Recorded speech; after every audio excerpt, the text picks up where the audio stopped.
When I was a kid, when I grew up in my hometown, Princeton, we still had wooden sidewalks, eh? Even being at that age and so.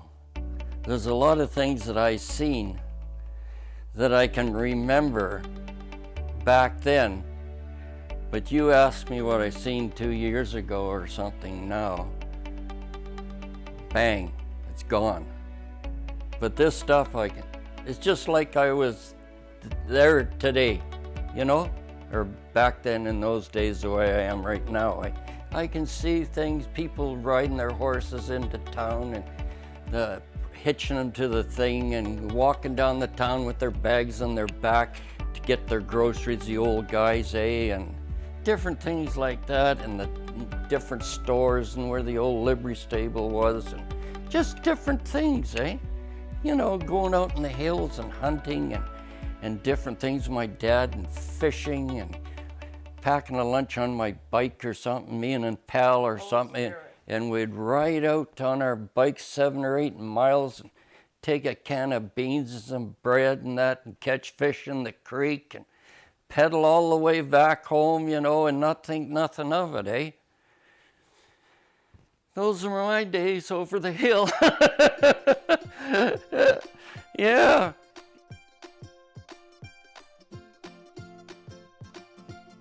We had the old phones on the wall, eh? They had the mic that you'd press down. Had about, 3 numbers or something. Mine was 007. Still that way today, James Bond.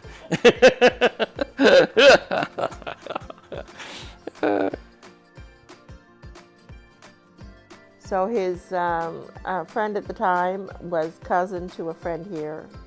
So he came and stayed here, and my girlfriend called me up because I was single. Everybody was trying to match me up, and so she said, "Are you going to come and meet him?" And I said, "No." But then she got a letter in French, and she couldn't speak French, and I always translated everything for her. So she says, "Marion, you have to come and help me with this." So I went down and helped him, and I met him, and I knew right away, first sight, and I beat the hell out of there, and I said, "He's more for you than for me," even though she was married. And I beat the hell out of there, and after that, he kept calling me and saying, "Do you want to go out? You want to go out?" And I kept saying no. And then my girlfriend called and asked if I would drive him to the airport because he was going back to BC. So I figured I'm safe. Sure. So I drove him back to the airport. We stopped at the restaurant for breakfast, and the whole trip and at breakfast we talked like we'd known each other forever. Forever. It's just like, you know, not that we just met or something. You must have known somebody, her and I. In another lifetime. That's right. You know, it was like peas, you know. 2 peas in a pod. Yeah, we it just was. Sat there, just like we, you know, like I normally talk, and she's talking away, and I'm talking away over breakfast, and so we're driving to the airport. We get to the airport, and I say, "Well, I'll see you in a few months." And No, before that. Before that. When we get at the airport and we park, and he said, if I come back, if I go home and sell my house and come back, will you go out with me? I said, "How long will that take?" He said, "About 6 months." Yeah. So in my head, I said, "Well, I got time to get over him." Sure. So I get out, give him his suitcase. He goes to give me a kiss, and I turn my cheek, and away he went.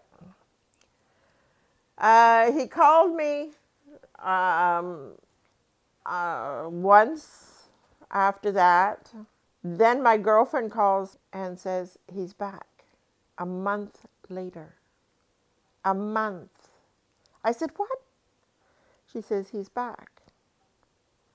I said, "I thought he was only going to be back in 6 months." She says, "Well, he sold everything and he's back." So he called me and asked me out, and I kept looking for excuses, and I kept saying no. And my girlfriend calls and says, "Why won't you go out with him?" And then, you know, we had a chat. And at the Legion Christmas party, I agreed to go out with him. We've been together ever since. Just like a snowball on a stone. It just melted away.